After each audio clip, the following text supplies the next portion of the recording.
The kittens joined together and Onça Gerendonça went back home. In the morning, when we headed toward the tenant's little room, the first scene we saw was this mother-son cuddle, which we had to interrupt because just like in every rescue, we booked them a vet appointment as soon as possible. Since Petro and Petruchio's tests were all fine and both he and Katerina tested negative for FIV and FELV, we already suspected that the mother and baby number 2 would also be free of FIV and FELV. And thank God, yes, negative for FIV and FELV. Super healthy and chubby. The Jaguar Gerendonça has almost no milk left, and the doctor confirmed that yes, she was indeed nursing, which means she really is the mother of the pair, yes, the little duo. Since Mrs. Jaguar was already going through the stress of being at the clinic, together with the veterinarian, we decided to take advantage of her being there and go ahead and spay her. And that's what we did. We left Juma Marua hospitalized there to permanently close her mini Jaguar factory, and we took the fraternal twin home. At first, he stayed curled up, spending all his time inside the carrier, sulking, antisocial, and acting like a fierce jaguar, showing his teeth whenever he saw humans.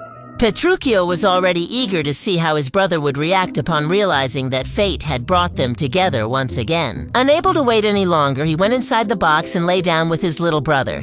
At the peak, CNS the sleepyhead fell asleep because he was so tired, but guys, what a cute scene that was. Guys, then out of nowhere, a disgusting fly got into their suite and ended up blessing the brothers by uniting them in the same mission to try to catch it. Who would have thought that this Egyptian plague would make me feel proud of it, even just once in my life? While this intense spiritual battle was going on, Diego received messages from a woman claiming to be the owner of the puma. When he answered her call, she told us the following.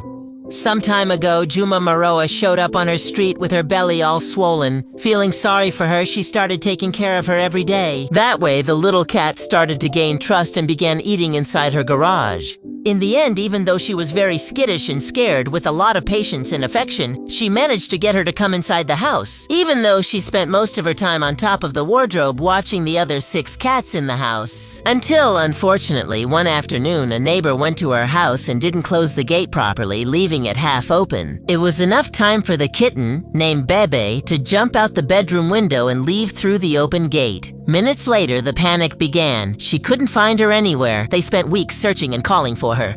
During the day, at night, in the early morning, there was a lot of crying, desperation, anguish, and regret. A mix of feelings that only those who have had a pet run away can understand. Even so, she never lost hope of finding her. Until, by some miracle, Bebê showed up on my grandma's roof, who mentioned to her clients that there was a tabby mother with yellow eyes and kittens on top of her roof. The news reached Bebê's owner, who called us right away, told us everything, and on the same day after her spaying, went to pick her up at the vet. Bebê returned to her home and owner without time to go back to Will Pitbull's foster home. Now we just need a name for Lancina too. After all, her mom already has a name, which is Bebê, and her siblings are named Katerina and Petruchio. Leave your suggestions for his name in the comments. Muchero is having a promotion in my clothing collection. If you buy a sweatshirt, you get a t-shirt of your choice for free. Take advantage of this cold weather to stay warm and still get a Brazilian t-shirt of Will or the little face from the link in my bio. See you!